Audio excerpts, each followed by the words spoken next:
ჩვენი ოჯახი დაბრუნდა პირდაპირ ეთერში თემა, რომელზეც ახლა ვილაპარაკებთ, ალბათ მთელი მსოფლიოს პრობლემაა, ყველა ადამიანის, ვინც კი დღეს ბინადრობს პლანეტაზე. იწყება ზამთარი და გვინდა არ გვინდა ადამიანს წყინდება. არსებობს ასეთი ტერმინი ზამთრის მოწყენილობა, რომელიც ხშირ შემთხვევაში ჩვენ გვერევა დეპრესიაში. და ალბათ ხშირად გაგიგიათ თქვენი პაციენტებისგან, რომ დეპრესია მაქვს და მე არ შემიძლია. რა არის ზამთრის მოწყენილობა? არსებობს თუ არა საშუალება, რომ ამ ზამთრის მოწყენილობას უფრო მეტგრად შევხვდეთ, როგორ ამოვიცნოთ რა გჭირს და როგორ გამოვიდეთ ამ მდგომარეობიდან. მოგესალმებით. პირველ რიგში დიდი მადლობა მოწვევისთვის და ძალიან აქტუალური და სეზონური თემის წამოწევაში. რასაკვირველია, ზამთრის დადგომასთან ერთად ჩვენი გუნება-განწყობა იცვლება.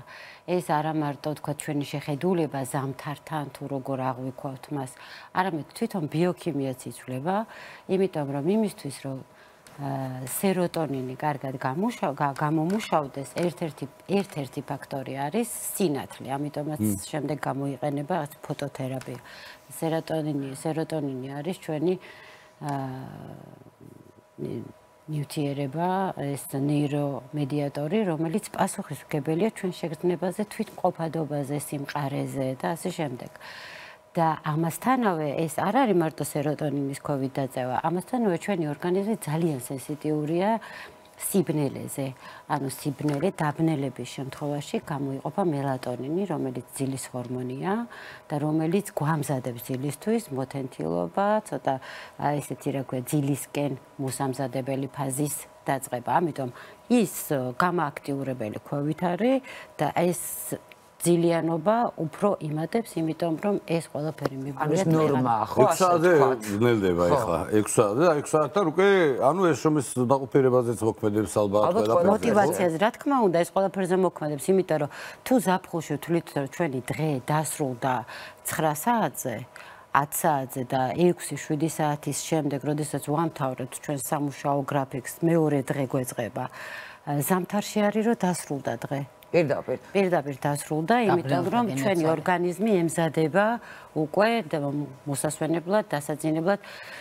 ეს მელატონინზე ჩვენი ესეთი დამოკიდებულება ძალიან ხილულია და როდესაც კიდევ რატომ ურჩევთ ადამიანებს, რომ ძილის წინ ეკრანი არ იყოს, ტელევიზორი არ იყოს, ესე ვერ ჩაიძინებთ, იმიტომ რომ ეს ეკრანი და ეკრანის განათება ატყუილებს ტვინს. ტვინი ვერ ხვდება რომ დაღამდა, იმიტომ რომ უნდა დაიძინოს და აღიქვავს როგორც სინათლეს და ამიტომაც მერე ძილის პრობლემებიც მოდის იმ ადამიანებში, ვინც ეკრანზე არის დამოკიდებული. ზუსტად იგივე პრინციპი აღონ უგუღმავს. ისინი რომ დაგზინების დროს მაქსიმალურად ჩააბნელეთ, სადაც დავიკითხებ.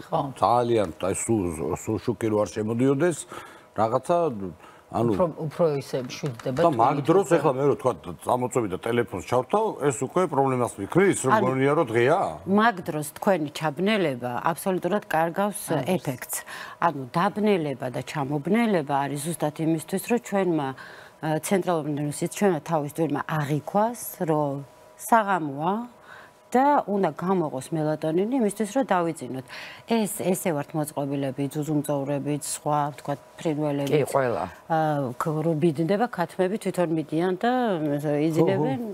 და სხვათა შორის მაღალ მთაში სოფელში ძალიან ბევრი ადამიანი ცხოვრობს სწორედ ამ სისტემის მზესთან ერთად იღვიძებს, მზესთან ერთად წვება და როგორც ამბობენ, ეს ჯანმრთელობაა. ეს არის ძალიან დიდი სიჯანსაღე, იმიტომ რომ აი ეს ძილის რაოდენობა ძალიან ბევრისგან გამიგია, რომ მე დავიძინე, თქვათ, რა ვიცი, მე X საათზე, მაგრამ გავაგრძელე მერე და ისე გავიღვიძე, რომ რაოდენობრივად სწორედ მეძინე. ესე იგი მე მაგარ პრობლემებში ვარ. 11 საათზე ადრე სახში არ ვისულა, ეგეთი რამე გაიგია? ხო, მაგრამ არის რაღაცა. მაგრამ ადრე ვიღვიძე მაინც ნებისმიერ შემთხვევაში. ეს კარგია, რომ რეჟიმი არ დაირღვეს, თუმცა არის რაღაცა მონაკვეთები, რომ ძილი რაოდენობრივად კი არ არის აღდგენილი, ხარისხობრივად და რაღაცა საათზე რაღაცას გამოიმუშავებს ჩვენი ორგანიზმი, მხოლოდ იმ შემთხვევაში თუ გძინავს.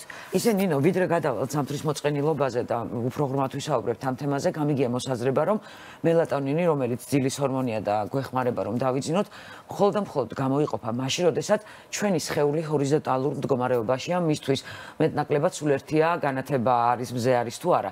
ჰორიზონტალური მდგომარეობა ჭირდებაო, ეს მართალია თუ არა? ანუ ნახეთ, იმისთვის რომ რასაც მელატონინი აკეთებს, იმას თავისი შეგედეგი ქონდეს, ჰორიზონტალურ მდგომარეობაში უნდა ვიყოთ, იმიტომ რომ მელატონინი ეს ხო არ არის რაღაცა გავთიშეთ ადამიანი, ანუ მელატონინი მოიტანს ძილიანობას, მაგრამ ძილიანობამ თუ გადაიარა, ხო, თუ გადაიარა, მე იზდინავს ადამიანს კაცო გამაგიჟე. არა, სხვა რამე ამბობს. სხვა რამე ამბობს. ანუ სიბნელესთან, აი თუ სწორედ გავიგეთ თქვენი კითხვა, სიბნელესთან ერთად აუცილებლად უნდა ვიყო ჰორიზონტალურში რომ გამოიყოს. ხო და აი რას გეუბნებით, რომ ჰორიზონტალურში აუცილებლად უნდა ვიყო იმისთვის, რომ აი თქვენი მოსაზრებიდან გამომდინარე, რომ აუცილებლად ძილის ფაზა წამოვიდეს. და არა იმიტომ, რომ მელატონინი გამოიყოფა, სტუმრად ვართ გვამთქნარებს, იმიტომ რომ სიბნელეა, ძგვიანია. ჩემში ახლაც გამოიყოფა. მიღებაზე რას იგივე მელატონინის, ვთქვათ ხო, ურეცეპტოდომით სვავს ხალხი, მე როგორც ვიცი და იყიდება აფთიაშ. რამდენად, არა, მართლა მაინტერესებს, ეხლა მე ანტირეკламაზე ხო, სხვა თემაზე ვლაპარაკობთ, ძილის თემა. ძილზე ვლაპარაკობთ, რა სხვა თემაზე ვლაპარაკობთ, ვერ გავიგე. მოდი ეს იმას კენიდიმუ. დავინიაო? არა, მართლა მაინტერესებს, ჩემს ვთქვათ ალია მელატონინი დაგეზიდება, თავლიო? ესე იგი, ნახეთ, როდესაც რაღაცას ვამატებთ ჩვენ ორგანიზმს, კარგს და ცუდს შორის აღარ ვირჩევთ. ანუ უკვე რაღაცა ცუდი ხდება, უძილობა მჭირს, ვერ ვიძინებ. ამიტომ არჩევანი უნდა იყოს ცუდს და ძალიან ცუდს შორის. უძილობა უფრო მეც გავნებთ, ვიდრე მელატონინის მიღება, რომელიც ითვლება, რომ დიდად მავნე. უძილობაზე საშინელება არაფერი არ არის. ამიტომ და ჩემს შვილებს არაფერი არ შველით. არაფერი ამათ არ აძინებთ. არც 6 საათზე რა დროს შენი შვილების მელატონინის ზალებინება რო ღამდება, არც ჰორიზონტალური, არც ოთახის ჩამობნელება, არაფერი დღე როგორ არის მე დღე? ანუ ზრიალები ვით? დიახ. კაი, დავუბრუნდით ჩვენ ზამთრის მოწყენილობას და დეპრესიას, რომელიც მეტნაკლებად ყველას გვაწუხებს, აგერ დათვები სულ შედიან და იძინებენ, თავიდან ირიდებენ ყველაფერს, ხო? მივხვდით, რომ ეს ყველაფერი დამოკიდებულია, ანუ კოსმოსზე, კანონზომიერებაზე, ბუნებაზე, სამყაროზე, რომ ჩვენ გვინდა არ გვინდა ვიწყენთ. რა უნდა ვქნათ, რომ ეს მოცემულობა ჩვენთვის იყოს ნორმა, რომ არ დაგვივარდეს мотиваცია, არ დაგვივარდეს, თქვათ, ენერგია და ვიყოთ ისევე, როგორც თქვათ, სხვა სეზონებზე. არსებობს თუ არა რაიმე უნიკალური საშუალება? ყველა გვინდა არ გვინდა ვიწყენთ, ყველა არ იწყენს. არა. მაგრამ თუ ვიღაცა მოიწყინა, ეს არ არის უკვე თითის გასაშვერი, რომ სადიაგნოსტიკოდ არ იქა დეპრესია აქვს და მაინც და მაინც ეხლა წამლებით უნდა დაიბომბოს ეს ადამიანი. თუ ვიღაცა სენსიტიურია დღის სინათლის ხანგრძლივობაზე, ცვლილებაზე, ისედაც თითქოს აი ბუნება იძინებს. თითქოს რაღაცა დასასრულისკენ მიდის და ჩვენც როგორც ბუნების ნაწილი, ბუნება განწყობით მივყვებით ამ ბუნების რაღაცნაირად ცვლილებას. თუმცა ეს ყველა ესე არ არის, თქო ეს მინდა ვთქვა. არ არის ნამდვილად. თუ მე მაგალითად ვატყობ, რომ ნაკლებად აქტიური ვარ, ვიდრე ზაფხულის და ხანგრძლივი დღის პერიოდში, ნაკლებად მოტივირებული ვარ, რომ გარეთ გავიდე, უფრო მეტად მინდა, რომ სახლში ვიყო, სოციალური, აი ეს რაღაცა კავშირები და ეს სოციალიზაციის უფრო ნაკლებად ვარ მოტივირებული. ეს არ არის პრობლემა. პრობლემა მაშინ ხდება, როდესაც მე ვალდებულებას ვეღარ ვასრულებ, დილით ვიღვიძებ და არ შემიძლია რომ ავდგე და ძალით მივათრევ თავს, იმიტომ რომ ვალდებულება არის, რომ თქვა, წავიდე სამსახურში. სოციალიზაციის შემცირება არ ნიშნავს სოციალიზაციის გაქრობას. თუ გავაქრე და არჩევანი არის, რომ იზოლაციისკენ წავედი, ეს უკვე დასაფიქრებელია. ამ შემთხვევაში უკვე ალბათ სადღაც არის დარეკვა, რომ ცუდად ხომ არ ვარ ღირს, თუმცა ესეც არ არის იმის პირველი მაჩვენებელი, რომ მაინც და მაინც დეპრესია და როგორც დეპრესია. თქვენ როგორც თქვით, ახლა აი დილით ზაფხულში მაგალითად, ხო?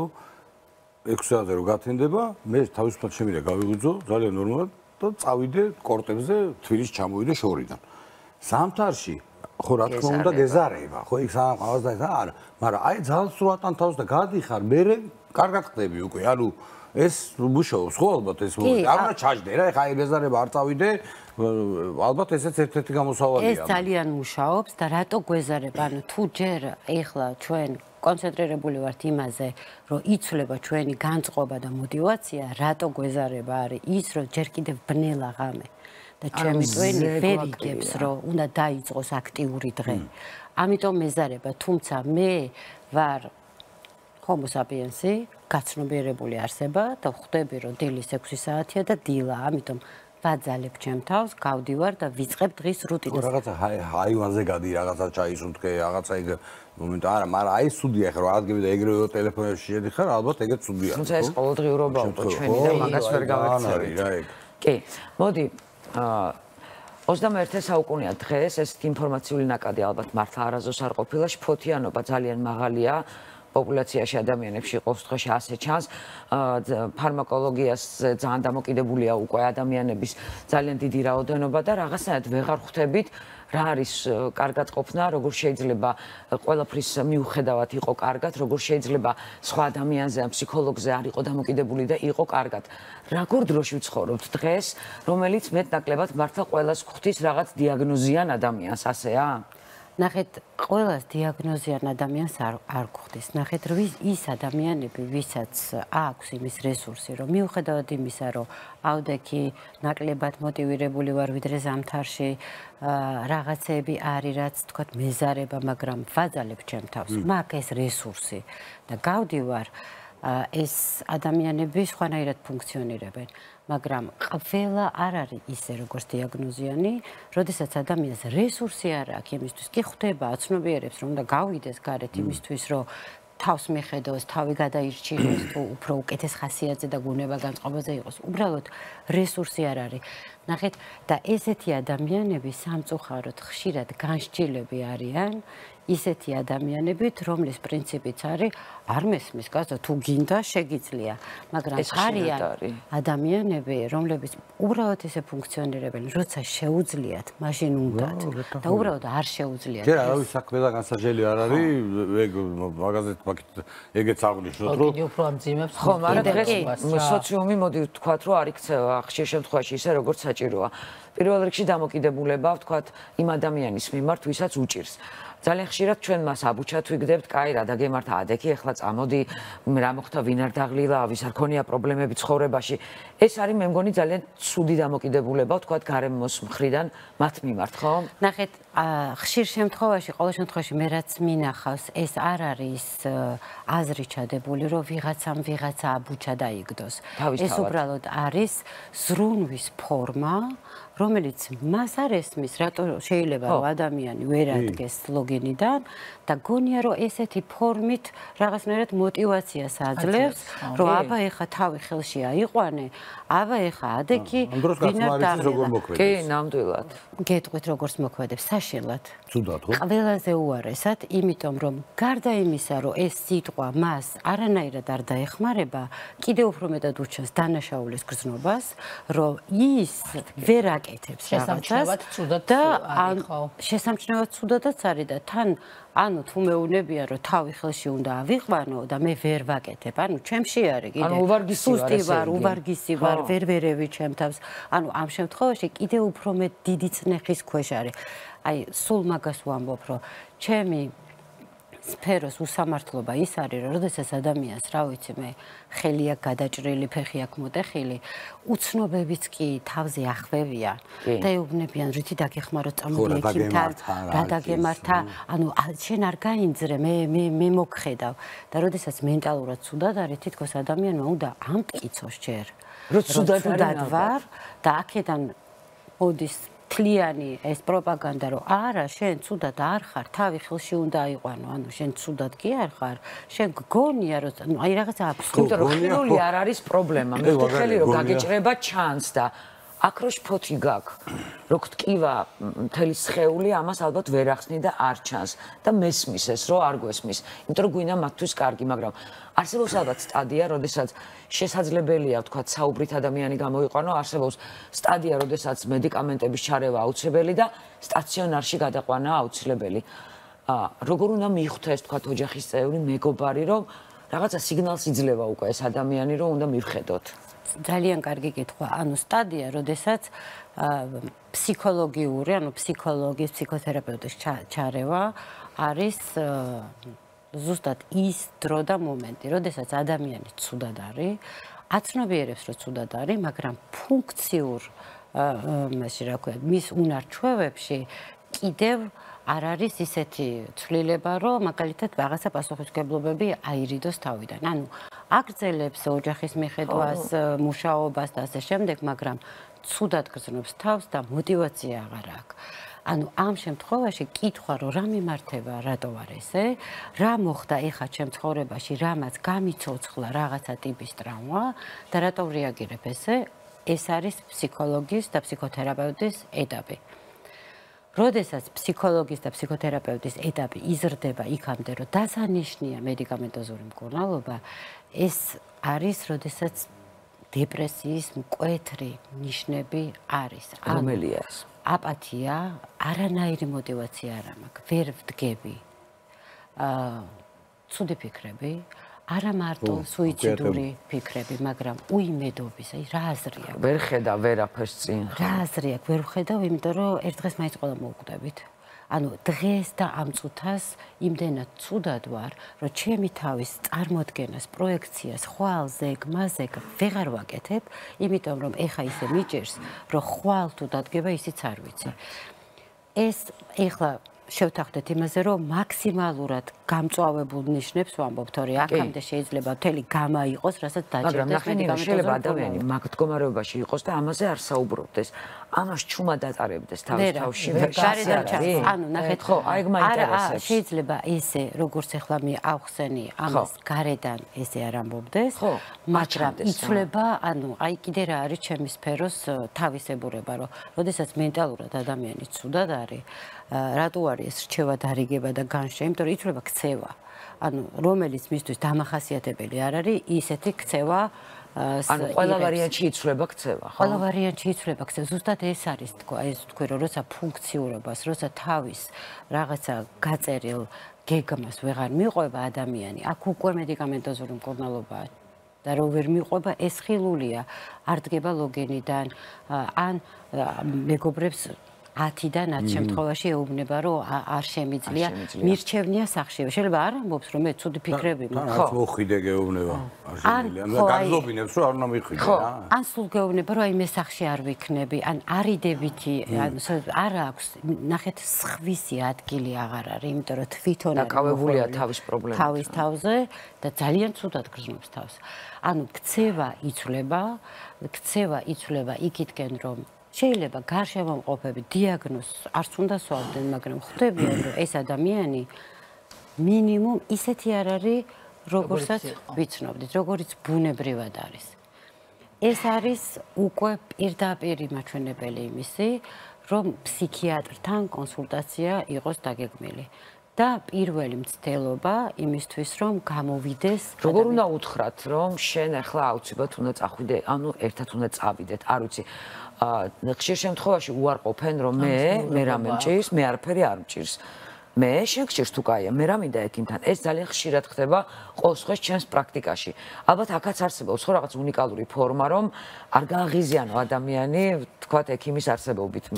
თუ ლაპარაკობთ უნიკალურ ფორმაზე, მაშინ ეს უნდა იყოს აბსოლუტურად მორგებული, ინდივიდუალური, ის უნიკალური ფორმა, რომელიც იმ ადამიანისთვის არის მისაღები. თუმცა არის ძალიან დიდი კატეგორია ადამიანების, რომლებიც ელოდებიან ზრუნვას. შეთავაზება, რომ ექიმთან წავიდეთ, ეს ზრუნვის ერთ-ერთი ფორმაა. გააჩნია როგორ მივაწოდეთ, შენ ეხა არ ხარ კარგად და წავიდეთ ექიმთან, შესაძლებელია, რომ ბევრმა ადამიანმა ეს ვერ გაიგოს, მაგრამ ვხედავ, რომ ცუდად ხარ, მინდა დაგეხმარო და არ ვიცი როგორ დაგეხმარო და წავიდეთ იმ ადამიანთან. იქნებ ერთად გადავჭრათ ეს პრობლემა. ან შენ გადაჭრა, ან წამოყვევი, ან არ წამოყვევი.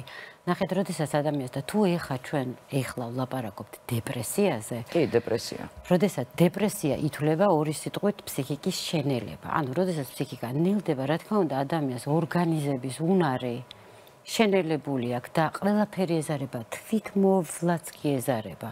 ამიტომ, როცა ამ რჩევას აძლევთ, და ელოდებით, რომ ის აიღებს ტელეფონს, მოძებნის ცენტრს, ფსიქიატრს, ჩაეწერება, მერე იმ დროისთვის ადგება, მოემზადება და მივა, გააჩნია რა ხარისხშია ვიღაცები აკეთებენ ახერხებენ ამას, მაგრამ ვიღაცისთვის ეს უბრალოდ არის შეუძლებელი, უდიდესი, ანუ ძალიან დიდად ეჩვენება, იმიტომ რომ თვითონ ისეთი დაპატარავებულია, რომ ნებისმიერ ესეთი ორგანიზება არის ძალიან დიდი, რომელსაც ვერ გაწუდება. ეხლა მივხვდი რომ ერთი ცუდ თვისება მქონია.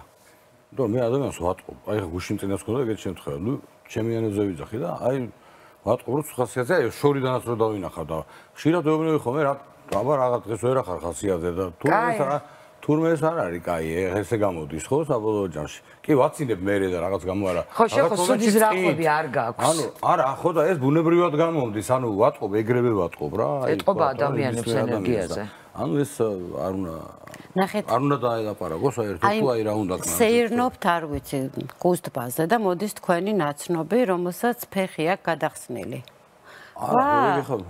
ანუ მაგალითს გეუბნებით ვა ეს რა დაგემართა მოდი რა ერთი მეორე ფეხით დაუაროთ რაღაცა ვქნათ ის ვქნათ ანუ პირველი არის რომ რა დაგემართა რა გჭირს რა გიჭირს რა მოგივიდა ანუ ხედავთ ხასიათზე ხარ რამე ხო არ გიჭირს თუ არ უნდა ადამიანს ესეც ზედმეტად არ უნდა ჩაუძვრეთ დღეს არაფერი და იტყვის არაფერი მაგრამ ნახეთ თუ როდესმე მივხვდები რომ მე შემიძლია დაგეხმარო აქ ვარ ეს არის ის რაც და მე შეიძლება რომ თქვა რაღაცა მცდელობა რომ გახალისდეს გავახალისოთ მაგრამ როდესაც ადამიანი ვერ იკავებს თავს და ეტყობა რომ რაღაცა უჭერს მიჭერს და რა ვიცი რაც 1000-ჯერაც რომ გააცინოთ თქვენს მერე რომ წავა ისევ თავის მაგრამ იმის აზრი რომ ვიღაცამ შეამჩნია ვიღაცისთვის პიროვნულად მნიშვნელოვანი ვარ და შემომთავაზა რომ აი თუ მივხვდები რომ მე შემიძლია რომ დამხმარე ვიყო აგერ ვარ ეს ძალიან დიდი მხარდაჭერა შეიძლება პირიქით ხო ძალიან დიდი მხარდაჭერა იქნება ნამდვილად მაგრამ არსებობს სტადია როდესაც არც სიტყვა არც მეგობარი არც სწორი დამოკიდებულება არც თვითორგანიზაცია არაფერი არ გშველის გშველის ალბათ მარტო სტაციონარი სადაც უკვე შენზე პროფესიონალები ეს რა მდგომარეობაა და რა სტადია როგორც ვიცი თქვენ გაქვთ სტაციონარი სადაც წყნეთში სადაც მკურნალობას გადია ხშირ შემთხვევაში სულ სავსეა როგორც ვიცი ესე იგი სტაციონარის მომენტი არის 1 5-10 რაღაცა საფეხურით კიდევ უფრო გამწვავება და როგორ ადამიანებს ვიღებთ ჩვენ წყნეთში. როდესაც პირველ რიგში ან ისე უცებ გამწვავდა რომ ხილულია, ანუ აპათია, ამიმია, მიმიკებით თავიც არ აქვს, აბსოლუტური ინდიფერენტულობა გარემო სამყაროს მიმართ და რა თქმა უნდა არაზიარებს ვერბალიზაცია არ ხდება, მაგრამ ჩვენ ხვდებით რომ იქ რაღაცები ისეთი ხდება, რაც შეიძლება ამ ადამიანის სიცოცხლე საფრთხეში ჩააგდოს. ამიტომ ესეთ ტიპის დეპრესიულ პაციენტებს ვიღებთ. მეორე იმას, რომ მივიდნენ უკვე ამბულატორიაში, დაიწყეს მკურნალობა და მკურნალობა მარცხი განიცადა. შესაძლებელია მკურნალობის ადამიანი და არაფერი არ ხდებოდეს? არაფერი არ ხდებოდეს ესე არა. არ იცვლებოდეს უბრალოდ. საერთოდ არ იცვლებოდეს ესე არა, მაგრამ თერაპიული ამბიცია ჩვენ რაც გვაქვს, იქამდე ვერ მივიდა. და ამიტომ, როდესაც ჩვენ დეპრესიასთან და ესეთ საკმაოდ საშიშ მდგომარეობასთან ვლაპარაკობთ, ამბულატორიულად ესე წამლების ჟონგლირება და ცვლილება, რომელიც თავის მხრივ კიდე მერყეობას გამოიწვევს და შეიძლება ვერ გაუძლოს, ესეთი ადამიანები მოდიან და კიდე მესამე ჩემს სფეროში, აი მაგითო ვამბობ, რომ ნებისმიერი დიაგნოზი შეიძლება იყოს სიმპტომი. ანუ დეპრესია შესაძლებელი იყოს სხვა რამის სიმპტომი და ამ შემთხვევაში ეხლა ძალიან დიდი ფსიქიატრიაზე ლექცია რო არ გამომივიდეს, აი ამ შემთხვევაშიც ვიღებთ მოკლედ ყველა ადამიანს, რომელიც რეკავს და ითხოვს სტაციონირებას, ბედნიერი და ლაღი ადამიანი არ ითხოვს სტაციონირებას. ანუ შეიძლება ვერ აცნობიერებს, სწორ სიტყვას ვერ არქმევს, მაგრამ გრძნობს, რომ სახლის პირობებში შეუძლებელია ეშველის საკუთარ თავს. აი ხლა ძალიან ბოდიში რა ძალიან უცხო იყო ეს სიმპტომები, რასაც თქვენ ახლა ამბობთ და ყოველთვის გულგრილად ვიყავი, უნდა ვაღიარო მეც განწყობილი, რომ აი რა დეპრესია, როგორ ვერ უნდა უშველო საკუთარს და დეპრესია რას ნიშნავს და იმდენად უცხო ვიყავი ამ ყოველფრის მიმართ და აი მშობიარობის შემდგომი უმძიმესი დეპრესია არ შემიძლია რომ რადგან დეპრესიაზე ვსაუბრობთ, ამას არ ვთქვათ, ამაზე არ ვისაუბროთ. ეს ისეთი მდგომარეობაა, რომელიც აი ჩემისთანა სკეპტიკურად სწორად განწყობილ ადამიანს დეპრესიის მიმართაც აი უჩენს უდიდეს ემპათიას და ძალიან მნიშვნელოვანს ხდის იმ ადამიანს, იმიტომ რომ ეს არის ურთულესი რამ ჯოჯოხეთი, რასაც გადიხარ და ვერაფერს ვერ შველი. სულ ფიქრობ, რომ აი ეს დეპრესია, რომელიც ძალიან მოკლე პერიოდი მქონდა ხოლმე მშობიარობის შემდგომი, რომ გაგრძელებულიყო, ალბათ შეიძლება სუიციდურ ფიქრამდე მივსულიყავი, მართლა ვამბობ. ეს ისეთი უმართავი პროცესი არის. მაგრამ მიუხედავად იმისა, რომ აი მოკლე პერიოდი გაგრძელდა, მაინც რაღაცა კვალს ტოვებს. აი სწორად მინდა რომ ამიხსნათ, რომ შესაძლებელია ეგეთი რამე თუ მართლა ბოლომდე სრულდება, თუ ესეც ინდივიდუალურია. ნახეთ, პოსტპარტუმ მშობიარობის შემდეგომი დეპრესია კიდევ უფრო მეტად მძიმედ შეიძლება მიდიოდეს, იმიტომ რომ ბევრი მიზეზის გამო შეიძლება რომ ქალმა მოიწყინოს. თუმცა ნახეთ, როდესაც მშობიარობის შემდგომი დეპრესია, სულ არავინ არაფერი არ უთხრას ამ ადამიანს და უთხრა რომ მიდი შენ თავს მიხედე და ჩვენ ყველაფერს გავაკეთებთ. აქ კიდევ უფრო მაღალ ხარისხში არის დანაშაულის გრძნობა. დანაშაულის გრძნობა, რომ იმდენად ცუდად ვარ, ვერ ხვდები რა მემართება, რომ საკმარისად ვერ გრძნობ, რომ ეს ბავშვი მიყვარს, ან თავი არ მაქვს რომ მივხედო, ანუ მე ამას კიდე ემატება ეს მთელი თვითგვემა და წნეხი, რომ ცუდი დედაც ვარ და რა თქმა უნდა, ესეც დეპრესია, ანუ ითრევს ეს ფიქრები ადამიანს. ამიტომ პოსტპარტუმ დეპრესიის დროს, როდესაც პირველი ნიშნები არის სასწრაფოდ უნდა იყოს ჩართული ფსიქოთერაპევტი და საჭიროების შემთხვევაში უნდა იყოს დანიშნული წამლები, იმიტომ რომ არის წამლების გამა, რომელიც არ გადის, თქვათ, იმ ბარიერს, თუ მაგალითად არის ცუცუთი კვება, რომ ბავშვიც დავიცვათ აქედან, მაგრამ ნახეთ, დედა თუ ცუდად იქნება, ისეთი წამალიც რო დაგჭირდეს, რომელიც ბარიერს გადის, მაშინ დედაც ცუდად იქნება, ბავშვი მაინც ცუდად იქნება, იქიდან ვერაფერს ვერ მიიღებს და ამიტომ ეს ძალიან კარგად არის შესაძლებელი. გადაწყვეტილება მისაღები, გაგრძელდეს ცუდუთკვება, არ გაგრძელდეს ცუდუთკვება, იმიტომ რომ ბავშვის კარგად ყოფნისთვის ათვლის წერტილი არის დედის კარგად ყოფნა და ახალშობილი ვერ ხვდება, იმდენად დიდი არის არაცნობიერი კავშირი დედას და ახალშობილს შორის. აი ნახეთ, ჩვენ შვილებს, ახალშობილებს ვათხოვებთ პერიოდულად, ვთხოვნით ჩვენ გაცნობიერებულ ვერბალიზაციის უნარს. პატარა ბავშვი რო ტირის, ზუსტად იცის, ხო, ტირის, ჩვეულებრივად ტირის, მაგრამ დედამ ზუსტად იცის რა უნდა გითხრა, ქშია, ტანშია, მუცელი ტკივა, გეძინება, ანუ ეს ძალიან დიდი კავშირია, ამიტომ იმისთვის რომ ეს პატატა კარგად იყოს, დედა უნდა იყოს კარგად და ამას ეხლა მე რაც ჩამოვაყალიბე, ყველა დედა თავის მხრივ ამას გრძნობს.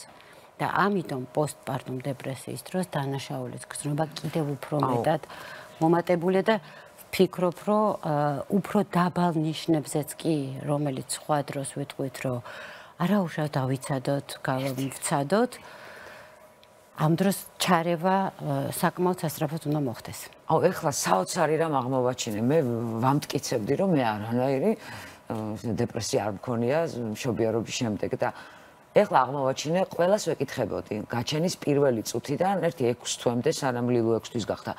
თავიდანვე გიყვარდა თქვენი შვილი ისე როგორც ეხლა გიყვართ, იმიტომ რომ ვერაფრით ვერ ხვდებოდი ის ახალი არაჩვეულებრივი ადამიანი, აი რაღაცა მინდოდა რომ გიჟივით მყარებოდა, აი რა არ ვიცი რას ვთხოვდი ჩემს თავს, მართლა არ ვიცი.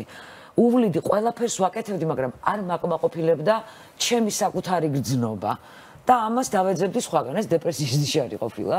ანუ სიცარიელი, ნახეთ, დეპრესია ესე ყველაფრის ვერ მივაწერეთ, მაგრამ აი რითიც დავიწყეთ, რომ ყველაფრის დეპრესიას ვაწერთ. შემდგომი პერიოდი, როდესაც ნახეთ, სადღაც ვივსები, რაღაცა ახალი სიცოცხლე იბადება ჩემში და უცებ სიცარიელია. ან ვერ ხვდები. ვერ ხვდები ეს ჩემს გარეთ როგორ უნდა მიყვარდეს. თუმცა ესეც იმსახურებს.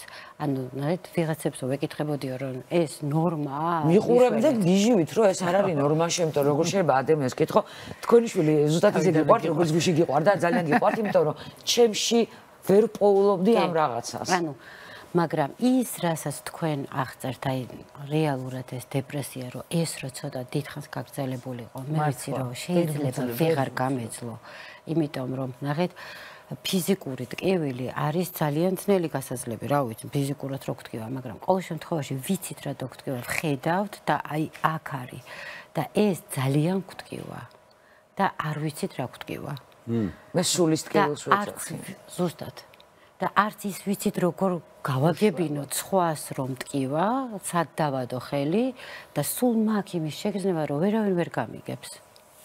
სულ იმის შიში მაქვს რომ ეტყვიან რომ კაი რა, შენ რა გჭირს სამაგისო, აგერ ანგელოზევიჩვილი გეყოლა ამას აქში, უნდა იყო ბედნიერი, უნდა დაფრინავდე და უფრო მეტად იკეტები ამ შემთხვევაში და მეც მინდა რომ ვუთხრა გოგონებს, რომ არ გაიწვალოთ თავი. არა და ერთი კითხვა ვიცი რომ დრო არ გვაქვს.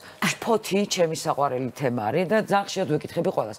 შფოთი გაქვთ ხოლმე და არსებობენ ადამიანები, თურმე რომელსაც შფოთი არ განუცდიათ, ეს ჩემთვის წარმოუდგენელია. ხო წარმოუდგენელია. შეიძლება სუფოთავენ და არ იცი რა. აი შფოთი რომელიც ხშირად აი აქ იწყება ამ ზონაში, ალბათ ყველას ესე აქვს, ხო?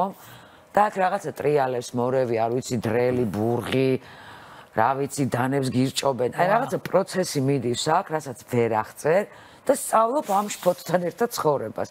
ეს შფოთი რა არის? რა იწვევს ამ შფოთს? ჩვენ ყველას განუცდია შფოთი. უბრალოდ თუ ესე აღწერთ, ვიღაცა გეტყვის რომ არა, მე ეგ შეგრძნება მე არ ვიცი, იმიტომ რომ ამ ფორმით არ გავუცე, სხვადასხვა მე მგონია რომ ყველას ასე აკუტრიალებს ეს შფოთი. არა.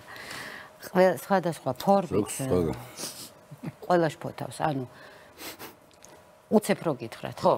შფოთვა ფსიქოთერაპიულად ბევრი ახსნა აქვს შფოთვას არის კონფლიქტი საკუთარ თავთან, ანუ მე რასაც ვფიქრობ, არ ემთხვევა, რასაც გრძნობ, მომავლის ირაციონალური შიში, მაგრამ რეალურად სამედიცინო თვალსაზრისით შფოთვა არ არის პრობლემა, შფოთვა არის თავდაცვის რეაქცია ფსიქიკის, იმიტომ რომ ებრძვის დეპრესიას და როცა შფოთვის თავი აღარ აქვს მაშინ ამოდის. ამიტომაც არის ეს გავრცელებული, რომ დავლი ანტიდეპრესანტები და კიდევ უფრო მეტად გადამრია.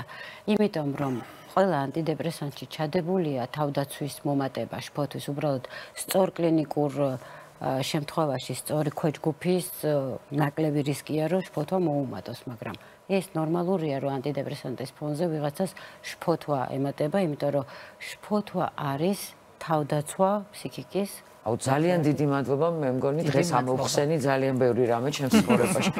ხო, იმიტომ რომ შფოთი ჩემი რაღაცა მეგობარია ისეთი და თურმე სულ თავდაცვითი ფუნქცია მაქვს და თავს ვიცავ ასე. მადლობა დიდი. დიდი მადლობა. დრო გაგვექცა, ფაქტია სამი შტადი არსებობს დეპრესიის. ერთი როდესაც ფუნქციონირებ, თუმცა ყველაფერი გეზარება, მეორე როცა უარს ამბობ ელემენტარულ უნარებზე, რომ საბაზისო მდგომარეობა დაიკმაყოფილო და მესამე სტაციონარული, სადაც უკვე პროფესიონალები მკურნალობენ. ეკიმთან დარეკვა, ვიზიტი, მისვლა, ვიზიტის ჩანიშვნა არ არის სირცხული. თუ რამეა, აგერ არის ნინო. დროებით. ბედნიერად.